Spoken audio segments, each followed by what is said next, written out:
23 ABC's Digital Update is brought to you by West Medical. Good morning, I'm Alex Bell. Here's what's making headlines. A source close to Vice President Mike Pence says he has not ruled out using the 25th Amendment to remove President Donald Trump. The person says he's keeping it as an option in case Trump becomes more unstable. The source says some on the vice president's team worry that trying to remove Trump could prompt him to rashly endanger the nation. Pence will be attending President-elect Joe Biden's inauguration, according to a source close to the vice president. He'd been waiting for an invitation, and on Friday, Biden confirmed he'd be honored to have Pence there.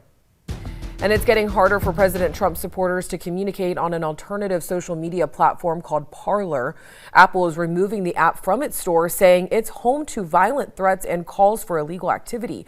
The iPhone maker says it warned Parler, but didn't see an adequate response. Google has removed Parler from its Play Store, and Amazon is removing it from its cloud hosting service. President Trump is locked out of Twitter, Facebook, Instagram, Snapchat, and Twitch.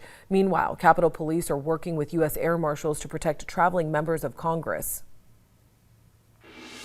And flags at the state capitol will be flown at half-staff today in honor of Capitol Police Officer Brian Sicknick. Officer Sicknick was one of 5 people that died due to injuries in Wednesday's violent protest in Washington. According to the reports, he made it back to his field office before he collapsed and was taken to the hospital where he died. His death is being investigated by the Metropolitan Police Homicide Branch as well as federal law enforcement.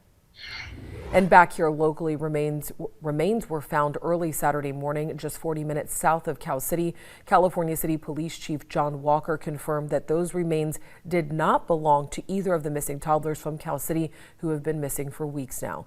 According to the Kern County Sheriff's Office, they were dispatched to an area near Frontage and Dawn Roads, just north of Highway 14 in Rosamond.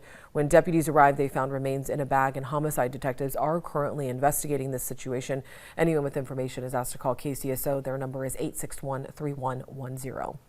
And now taking a look at your forecast and your weather headlines. We're going to see those foggy conditions continue. We actually have a dense fog advisory that has been extended. So today, that dense fog advisory already in effect from yesterday evening, not expiring until 11 a.m. today, and it's throughout most of the San Joaquin Valley. We'll deep dive that in just one second. High pressure, though, building in through next week, so we're going to see those foggy conditions continue, and we're going to see some low clouds.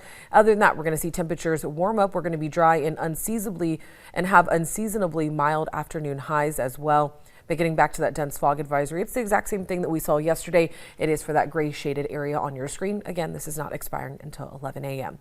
And that's what's making news and weather headlines. Have a good morning, everyone.